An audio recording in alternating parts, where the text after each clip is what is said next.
interns keep track of their internship hours using a Google spreadsheet. You will find in this assignment instructions on how to do that. The first thing is this video that you are currently watching. So it will be here if you want to refer back to it as you are getting ready to enter in your hours. If you come down here a little bit, you'll see the link that when you click on it, it will open up the template that you will use to create your own timesheet. So the first thing that you're going to do once this is open is you'll come here to File and change it to make a copy. This template cannot be edited. It is view only setting, and so you will need to make a copy in order to edit a timesheet. So you'll click on make a copy, and then you want to change the name of the document to your first and your last name.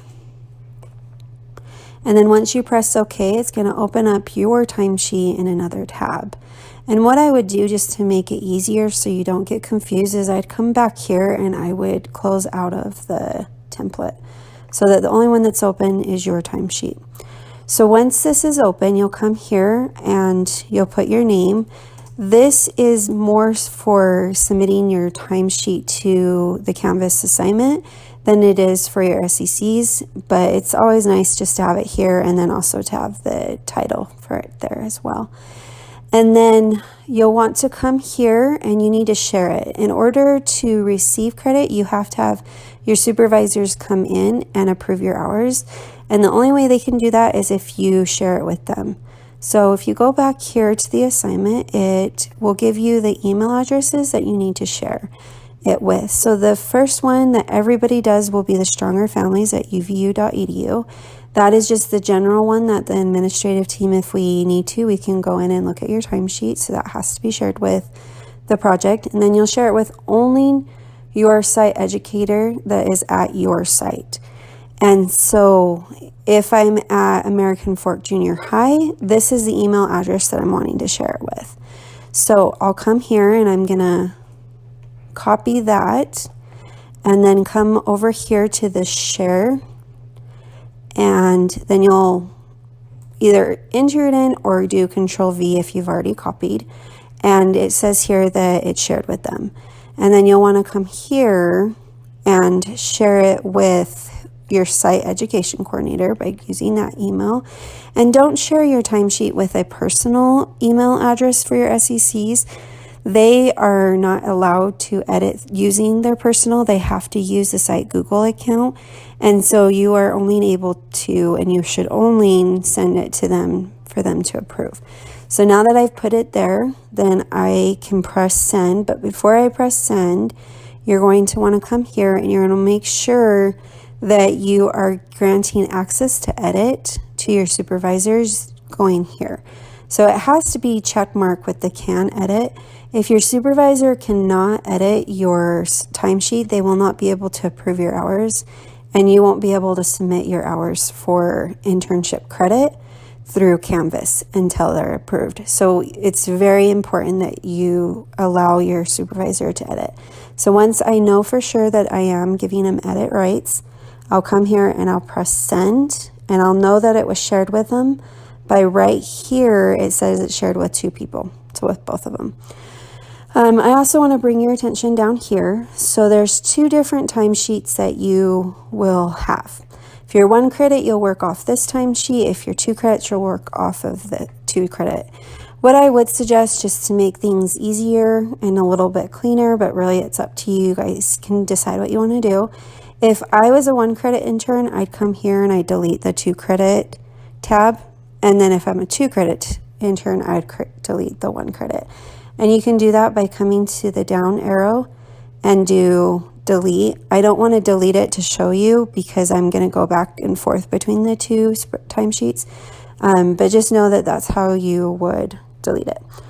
So let's go through the timesheet and kind of walk you through how to submit your time and what to do. So what you'll find here is we have given you hours as you learned in your internship hour assignment that you previously did. where I walked you through the hourly breakdown. Now I want you to keep in mind that the hourly breakdown changes from semester to semester. So even though in that video I may have said hours were a certain amount, they just depend on what's going on for that semester and the needs of the program at semester to semester. So please make sure that you are following the hourly breakdown that is attached to this assignment and not the hourly breakdown with the video that was recorded. And so this, you have a PDF, it looks a lot nicer than this, but I just kind of want to show you what an hourly breakdown is so that you can refer to it. So these are the tasks / weeks that you will have to complete.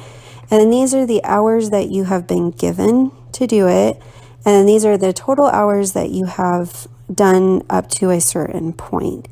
And then this is the description of how you've gotten those hours and the breakdown. You'll notice with training, there's it's 3-part training. And so total, it's 10.5. And so you don't want to come here and do your date until you have completed the task.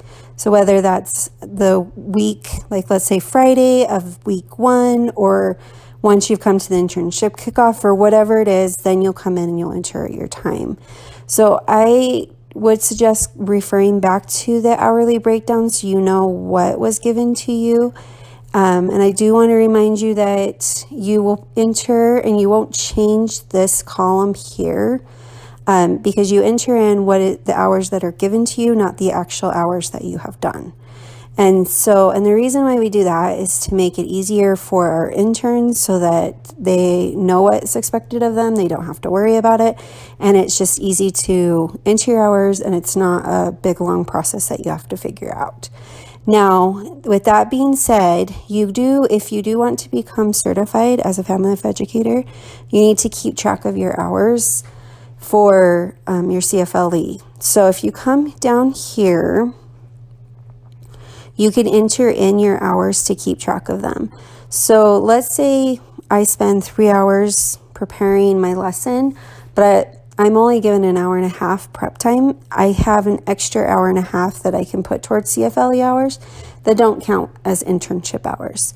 And so you would put the date, you'd put the task, whatever that is, and then the hours, not the hours total, but like you'll do 1.5 that was done as an internship hours, and then you'll do the 1.5 that's done outside of your internship hours.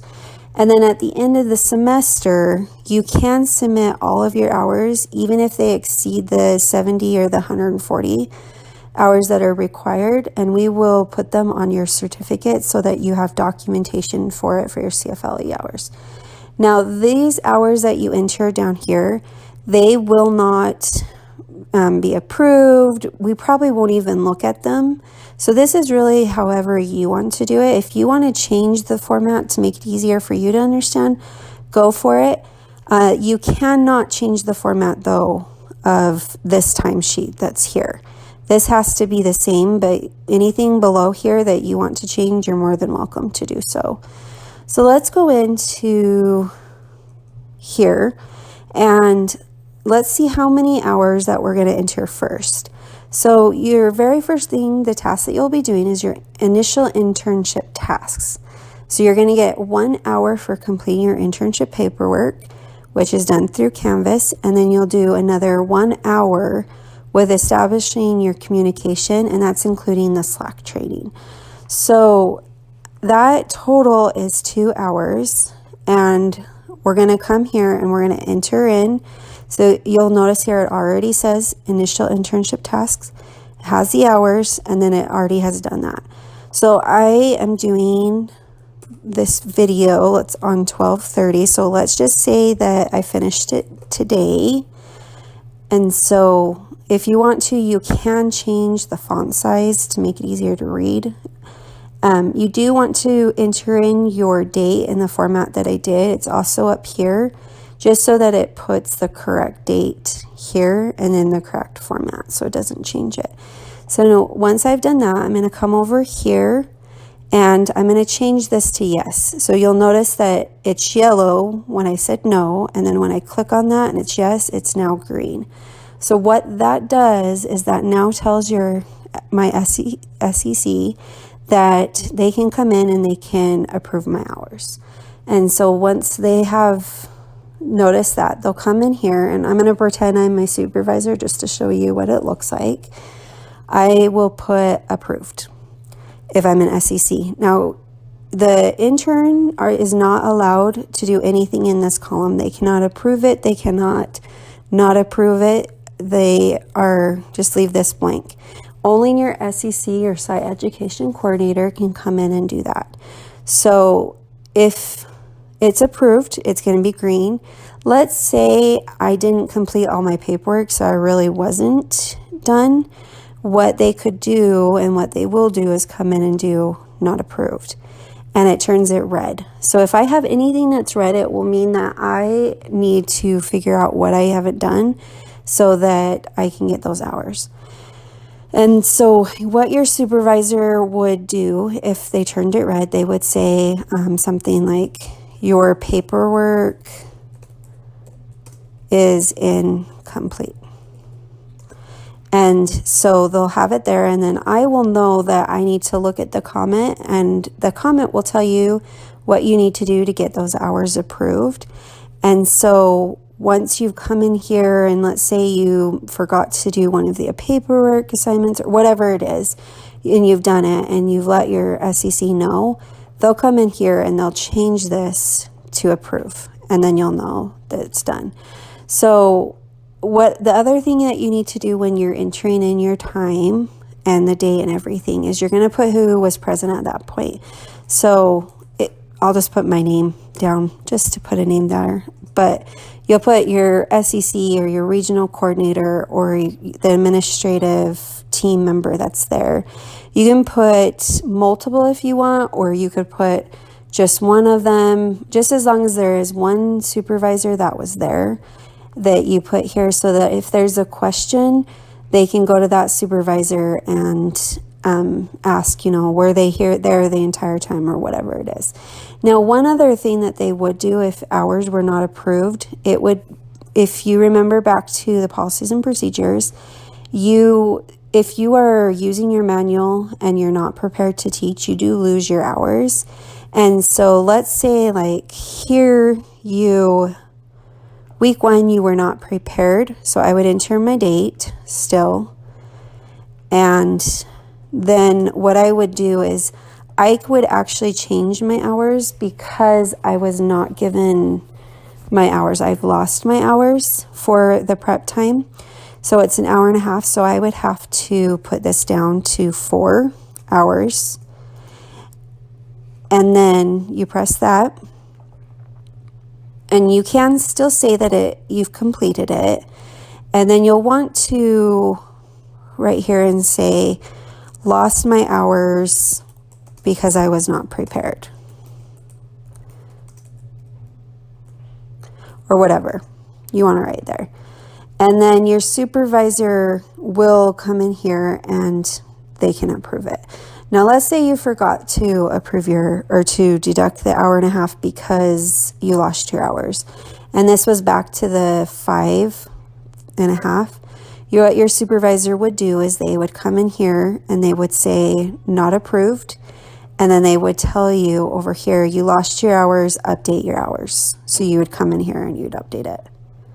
So you'll kind of walk through and you'll get the hang of it as you are going. If you have questions, your SECs will be able to help you. They will be trained. Your regional coordinators can also do that. So there's a lot of steps in entering your hours. So please refer back to this video so that you know what you're doing and how to do it. Now, one thing that I do want to show you is on your hourly breakdown, it does have a whole number that's not broken down for your interviews and also for your home visits. But if you'll notice here on your timesheet, it's actually broken out because you'll have different days that you do each of the interviews and the home visits. And so you want to make sure that it's split up so that it's easy for them to see. And then if you go over here, your 2 credits is very similar. The only difference is that you do have each site. So wait to enter in your hours until you've completed your second site, and only one SEC will approve your hours. And so you'll share it with one. You can share it with both, but you need to work with your SECs to decide who is going to be the one updating. And the SECs will be talking to one another. And if there's any questions or anything like that, they will work together to approve your hours. So sum that up, just send it to one of your SECs, and then they'll work together to get your hours. So you will see here on the hourly breakdown that there's a couple different tasks that our 2 credit interns have to do that are not like our 1 credit.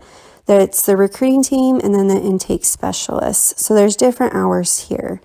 So you'll do the exact same thing that you've done with every other hour, is you're gonna still put in the data completion, and then you're gonna change it once it's completed. But these hours are not done on just one day. So you will wait to enter in your hours for these 2 tasks until you are done with them. And then once you're done, then you'll put the data completion and then approved, or yes or no, and then they'll go in and approve it. You do have down here where you can keep track of your hours. Your SEC does not have to approve the hours. You just need to enter in the tasks that you're doing in the hours. And then once you are done, and it's right here where it goes down to 0, then you can come in here and put when you completed that task.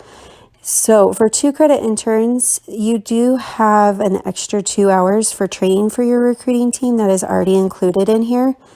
And so you'll need to not add that down here. It's already added for your total of internship, or sorry, your total training hours. And then your receptionist is the same thing. So, all right, well, this concludes instructions on how to create your timesheet. So refer back to this video as often as you need to, and reach out to your supervisor if you have any questions.